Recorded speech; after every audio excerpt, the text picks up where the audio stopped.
오늘도 하나님 말씀에 은혜 받읍시다. 당신은 하나님의 글자품입니다.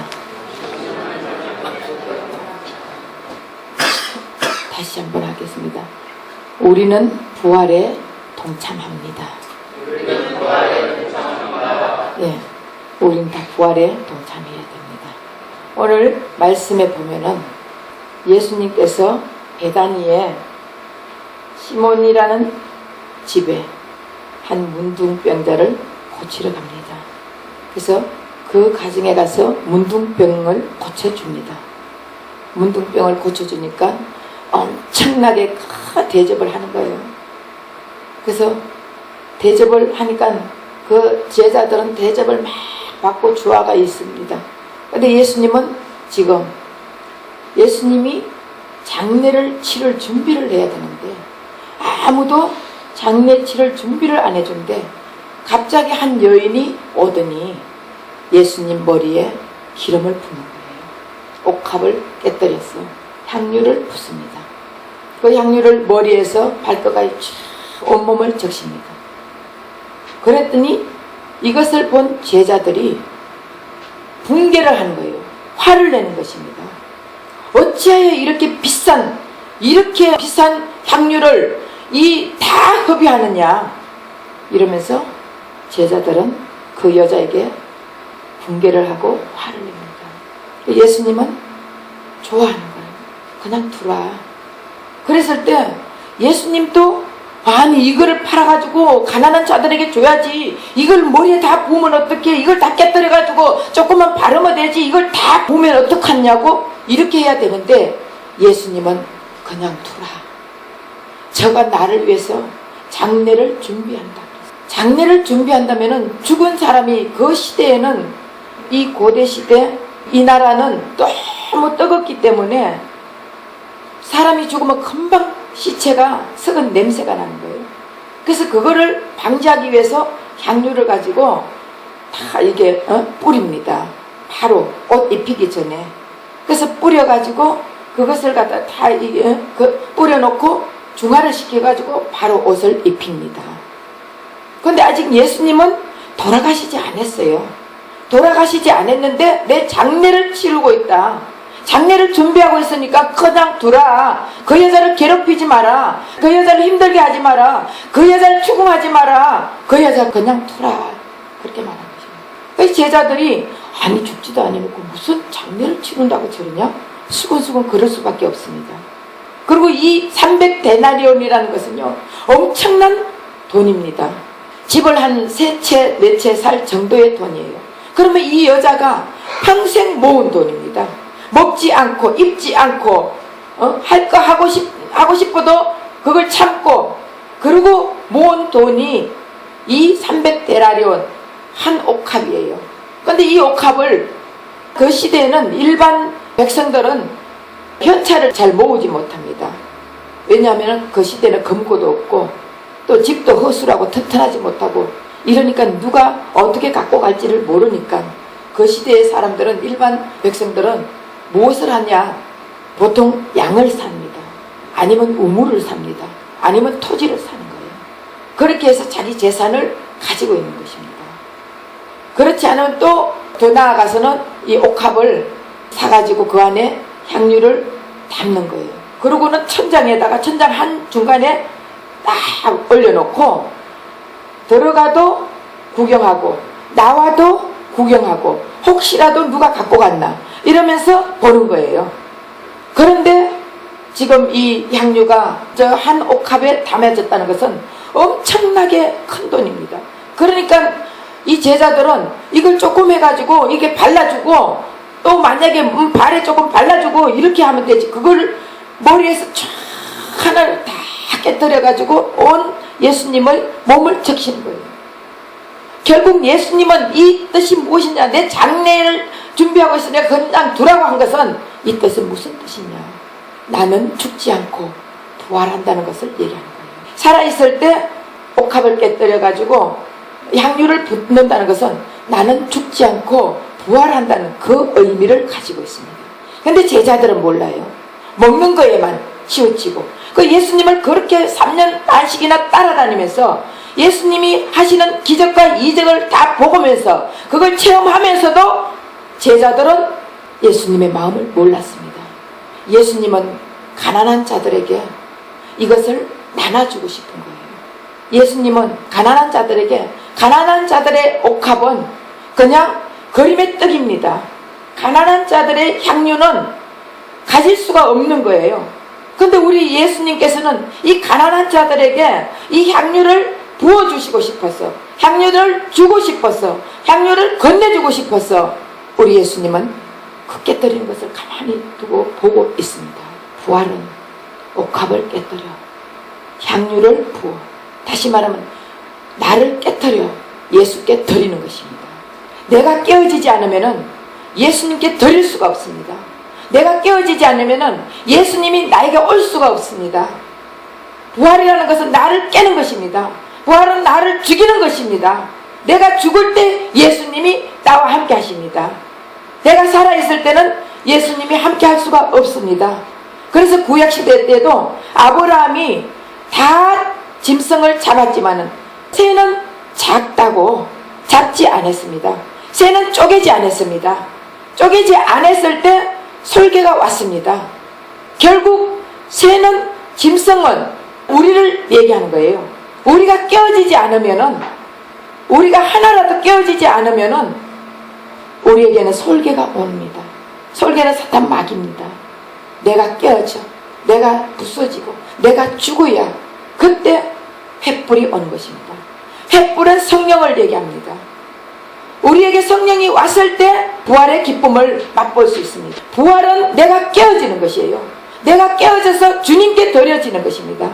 내가 깨어지지 않는 사람들은 그리스도의 향기를 나타낼 수가 없습니다. 내가 깨어진 자들은 그리스도의 향기를 나타냅니다. 내가 깨어지지 않으면 세상의 냄새를 냅니다. 사탄 마귀의 냄새를 냅니다. 사망의 냄새를 냅니다. 사망의 냄새는 술 취함과 또한 방탕과 교만과 거짓과 시기와 미움과 악한 말들을 하는 것이 바로 썩은 냄새를 내는 것입니다. 우리가 내가 깨어지지 않을 때는 세상 것들이 너무 좋아가지고 세상에 내 인생을 파는 것입니다. 그러나 내가 깨어진 자들은 바로 생명의 향기를 나타내는 것이에요. 그리스도의 향기를 나타냅니다. 내가 깨어진 자는 사랑하고 이해하고 품고 안아주고 이런 것을 다 합니다. 그런데 내가 깨어지지 못한 자들은 예수님 가슴을 못 박습니다. 예수님을 또 깨트리는 것입니다. 왜 모세가 가나안 땅에 들어가지 못했습니까? 모세는 예수님께서 반석을 명해라, 첫 번째는 반석을 쳐라 했습니다. 반석을 쳐라 했을 때는 하나님이 그 반석 위에 있었습니다. 결국은 하나님을 치는 것입니다. 하나님을 쳤을 때 하나님이 갈라졌습니다. 이것이 무슨 뜻이냐? 반석이 갈라졌을 때 생수가 나왔습니다. 우리 처음에는 예수님이 쳐졌을 때 예수님이 갈라졌냐? 예수님이 죽었다는 것입니다. 예수님이 십자가 못 박혀 돌아가셔야 거기서 생수의 샘물이 나오는 것입니다. 그래서 예수님을 치는 것입니다. 예수님을 죽이는 것입니다. 그런데 두 번째는 모세에게 반석을 명해라 그랬습니다. 명한다는 것은 말만 하면 되는 것입니다. 내 안에서 주님이 하시는 말씀을 가지고 내가 말만 하면 되는 것입니다. 그러면은 하나님께서 역사를 하시는데 또 모세는 화가 나가지고 옛날에 쳤던 그 생각을 하면서 반석을 쳐버렸습니다. 그랬더니 물은 나왔지만 우리 하나님이 어떻게 됐습니까? 모세에게 너는 가나안 땅에 들어가지 못한다. 결국 예수님을 두 번 죽인다는 것입니다. 예수님은 한 번만 죽어야 되는 것입니다. 예수님은 한 번만 죽어야지 또 죽이고 또 죽이고 하면 안 된다는 것을 가르쳐주고 있습니다. 우리는 계속 얼마나 예수님을 많이 죽이고 있습니까? 예수님이 죽어주신 것은 나를 죽인 것이에요. 우리 예수님은 죽지 않습니다. 하나님이 왜 죽습니까? 예수님 죽음이 내가 죽었다는 것을 예표하는 것입니다. 그래서 예수님 죽음이 내 죽음이 되고 예수님 부활이 내 부활이 되어야 되는 것입니다. 그래서 부활은 내가 죽는 것입니다. 내가 깨떨어지는 것입니다. 그것을 알지 못하는 이 제자들은 이 여자가, 이 여인이 옥합을 깨뜨려서 그 향료를 예수님께 다 부으니까 이렇게 비싼 것을 왜 이렇게 허비를 하느냐, 왜 이렇게 소모를 하느냐, 왜 이렇게 빵탕하게 하느냐, 이 잘못됐다고 분개하는 것입니다. 우리도 내가 깨떨어지지 못할 때는 하나님 앞에 내 시간을 드리는 것을 나는 왜 맨날 와가지고 이렇게 시간도 없는데 예배 드리려 하느냐고 분개합니다. 내가 깨떨어지지 못한 사람들은 11조 내면서도 11조 꼭 내야 되냐? 이러면서 안 돼도 되지 않냐? 분개하는 거예요. 깨떨어지지 않는 사람들은 분개하는 거예요. 분개하지 마시고 내지 않으면 되는 것입니다. 깨떨어진 자만 예수 그리스도를 통해서 내가 깨떨어지면은 저절로 하게 되는 것이에요. 하지 말라 해도 예수님이 내 안에서 주님이 원하니까 우리가 해지는 것이지, 시간도 주님이 원하면 내가 시간을 내는 거예요. 저도 옛날에는 어떻게 했나 하면은 꼭 내가 성령을 받기 전에는 개척교회를 다녔습니다. 5년 동안 저는 하나님이 저를 인도했습니다. 하나님이 저를 꿈에서 직접 인도를 했습니다. 꿈을 꾸는데 마차가 이렇게 오더라고요. 마차가 오는데 앞에 6제자, 뒤에 6제자, 12제자가 이렇게 오는데 지금 생각하니까 12제자인가 봐요. 저는 그때는 아무것도 모르잖아요. 누가 저를 전도해가 한 게 아닙니다. 저는 예수님이 직접 전도를 했습니다. 그래서 그 가까이 마차 안에 이렇게 마차 문을 딱 여니까 예수님이 없는 거예요. 예수님이 없다고 제가 꿈속에서 막 울었습니다.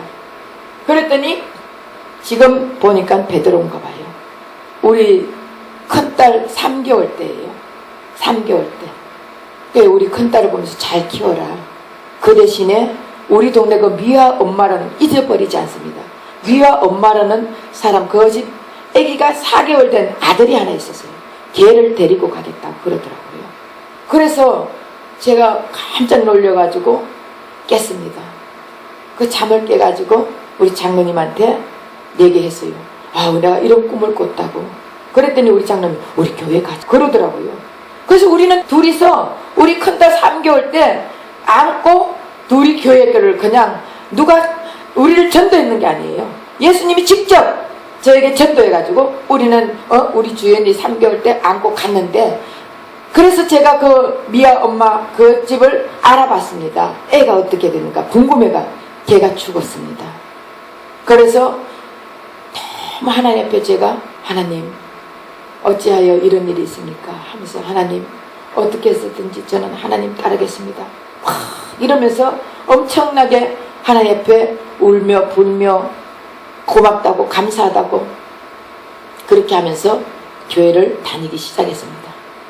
그래서 교회를 그냥 개척교회 한 5년을 다녔는데, 처음에는 열심히 다니다가 또 무슨 계기가 있으면은 또 안 가져요. 그러면은 목사님이 신방을 와. 그럼 알겠습니다. 다음 주에 꼭 갈게요. 가주는 것 같이, 그 목사를 위해서 내가 가주는 것 같이 다음 주일날 가면 되잖아요. 이런 식이었어요. 성령을 받지 못할 때는 내가 가주는 것 같이, 그 사람은 아무 상관이 없습니다. 그 목사님이 나하고 무슨 상관이 있겠습니까? 그 목사님은 내가 천국 가기를 원해서, 내가 주님을 만나게 하기 위해서 그렇게 애쓰고 힘쓰고 노력해 주는데, 저는 그때는 성령을 받기 전에는 그것을 깨닫지 못했습니다. 꼭 그 목사님 위해서 가주는 것 같이. 그래서 제가 다녔거든요. 그런데 제가 지금 이렇게 목사가 돼가 보니까 정말 성령을 받지 못한 사람들은 자기를 위해서 교회를 오는데, 자기 자신을 위해서, 그리고 자기 가족을 위해서 이렇게 해서 교회에 오는데 꼭 나를 위해서, 목사를 위해서 와주는 것 같이, 여러분 그런 생각 없습니까? 그런 생각이 있다면 그거를 깨세요. 그걸 깨야 되는 거예요. 옥합을 깨뜨리지 못하면 아까워서, 시간도 아깝고 돈도 아깝고 내가 하는 일도 아깝고 모든 게 다 아까워서 허비하는 것 같습니다. 교회에 앉아있으면 시간을 허비하는 것 같습니다. 사람들을 만나야지. 내가 사람들을 사업을 하려면 사람들을 만나야지. 내가 여기 앉아 있으면 어떡해? 이러면서 꼭 시간을 허비하는 것 같습니다. 그래서 내 마음대로 내 뜻대로 안 되면 붕괴하는 거예요. 그런데 예수 그리스도를 통해서 내가 깨어질 때 예수님이 깨어진 것이 내 깨어짐이 되어야 되는 거예요.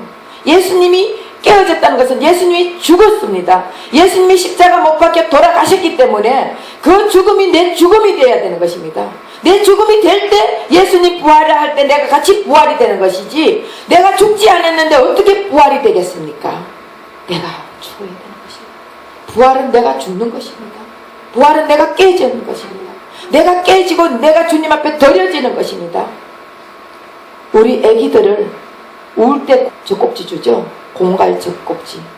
사람들은 우선 애기를 울지 않게 멈추게 하기 위해서 공갈 젖꼭지를 주지만, 그러면 애기는 그걸 빨면서 잠깐 있습니다. 그런데 그것이 진짜예요? 아니에요. 속이는 것입니다. 우리 속에서는 공갈 젖꼭지로 우리를 속이고 있습니다. 너 죽었어. 너 옛날에 죽었잖아. 이러면서 계속적으로 우리를 속이고 있는 사탄 마귀들의 꼬임에 넘어가가 우리가 있습니다. 그래서 그럴 때는 진짜 주님이 역사하실 수가 없습니다. 부활은 진짜 하나님이 역사해야 되는, 진짜 내가 죽어야 되는데 공갈 젖꼭지로서는 될 수가 없다는 것을 가르쳐 줍니다. 그래서 우리가 공갈 젖꼭지만 계속 빨고 있다면 진정한 하나님의 부활을 맛보지 못합니다. 그래서 진정한 하나님의 부활을 맛보지 못하면 그리스도의 향기를 나타낼 수가 없습니다. 우리는 그리스도의 향기를 나타내야 돼요. 여러분들은 그리스도의 향기를 나타냅니까? 사망의 향기를 나타냅니까? 생명의 향기를 나타냅니까? 죽음의 향기를 나타내고 있습니까? 지금 여러분들 마음속에서 무엇을 더 많이 갈급하게, 무엇을 자꾸 요구를 하고 있습니까? 하나님 앞에 나를 깨뜨리십시오. 나를 깨뜨리면은 하나님께서 우리와 함께 해주셔서 내가 필요한 거 다 채워줍니다. 그런데 내가 하려고 하지 마시고 하나님 앞에 나를 드리세요. 내 시간을 드리고 내 마음을 드리고 내 몸을 드리고 내 물질을 드리고 하나님 앞에 드리면은 하나님께서 30배, 60배, 100배의 복을 주겠다고 약속의 말씀을 하셨습니다. 그래서 여러분들에게 하나님께서는 가난한 자, 심령이 가난한 자도 있을 것이고 육신적으로 가난한 자가 있을 것이고, 우리 하나님께서는 가난한 자에게 바로 여러분들 하나님이 채워주시기 위해서 그 기름이 흘러내려가듯이 여러분들에게 생수의 강물이 흘러나가게 하기 위해서 여러분들에게 채워주고 싶은 하나님의 심정입니다. 그래서 부활에 맛본 여러분들은 하나님의 것으로 채워야 됩니다. 주님의 것으로 채워야 됩니다. 다시 말하면 예수 그리스도로 채워야 됩니다. 예수 그리스도로 채워질 때는 가난한 것이 부유해지게 되어 있습니다. 없는 것이 있는 자 같이 됩니다. 예수로 채워질 때 여러분들이 부족함이 없습니다. 여러분들이 발을 내지 않습니다. 다 소비하더라도, 다 갖다 판다 할지라도, 다 준다 할지라도 그것에 여러분들은 붕괴하지 않습니다. 제자들도 계속 따라다니면서도 예수님의 기적 이적을 보면서도 계속 붕괴를 했습니다. 정말 성령이 내가 깨어졌을 때, 내가 쪼개졌을 때, 반석이 쪼개질 때 물이 나왔잖아요. 예수님이 쪼개졌을 때 생수가 나옵니다. 예수님이 죽어졌을 때 결국은 쪼개졌다는 것은 죽었다는 뜻입니다. 예수님이 죽을 때 생수를 우리에게 넣어줍니다. 생수를 우리에게 부어줍니다. 생수를 우리에게 흘러내려 주십니다. 결국은 우리도 내가 죽을 때 사람들에게 예수 그리스도를 나타내는 것이에요. 예수를 부어주십니다. 예수를 남에게 흘러내려 주십니다. 그래서 바로 부활은 내가 깨어지는 것이에요. 내 생각도 깨어지고 내 마음도 깨어지고 내 육신도 깨어지고 내 삶도 깨어지고, 깨어지면 죽는 줄 아십니까? 하나님이 다시 부활시켜 주십니다. 하나님이 다시 새로운 새 삶을 주십니다. 새 사람으로 바꿔주시고 거듭나게 해주시고 하나님께서 여러분들에게 새로운 모든 것을 주고 싶은 우리 하나님이십니다. 그래서 하나님께 받아가지고 여러분 삶이 윤택한 삶을 살기를 하나님은 원하십니다. 하나님이 함께 하시면은 여러분들 삶이 윤택해집니다. 그리고 여러분들 생각이 행복해집니다. 여러분들 마음이 편안해집니다. 여러분들 모든 게 부족함이 없다고 여러분들 입술로 고백하게 되는 것입니다. 그래서 여러분들이 한 사람 한 사람 이번 부활절 이 계기를 통해서 나는 죽고 예수가 살고 예수가 죽음이 내 죽음이 되고 예수의 부활이 내 부활이 되어서 이제는 뭘 하면은 아깝다 생각하지 마세요. 시간 들일 때 아깝다 생각하지 마세요. 물질 들일 때 아깝다 생각하지 마세요. 하나님은 그것을 받아야 다시 미랄이 있어야 되지 않습니까? 미랄이 있어야 우리 하나님께서 그 미랄이 죽어가지고 다시 말하면 그 미랄이 땅에서 하나님의 미랄이 떨어져 땅에서 죽었을 때 싹이 나고 잎이 피고 열매를 맺는 것입니다. 그 열매를 맺을 때 채하가 30배라는 것을 가르쳐주고 있습니다. 그래서 이번 부활절 계기로 여러분들이 다 주님 아직도 내가 죽지 못했어. 모든 것이 다 아까운 인생을 살았습니다. 세상 것에 죽은 것에 내가 마음을 뺏기고 사망의 냄새를 풍겼습니다. 그래서 항상 방탕한 생활을 해왔습니다. 엄란한 생활을 해왔습니다. 술 취한 생활을 해왔습니다. 남을 미워한 생활을 해왔습니다. 수군거리는 생활을 해왔습니다. 하나님 용서해 주시고 이제는 그리스도의 향기를 나타내었어. 이제 어디 가서든지 그리스도의 향기를 나타내고 생명의 향기를 나타내고 예수 그리스도의 향기를 나타내어서 야 정말 예수 믿는 사람 다르다는 그 사람들에게 본을 보이고 덕을 보이는 저와 여러분 되시기를 예수 이름으로 부탁드립니다.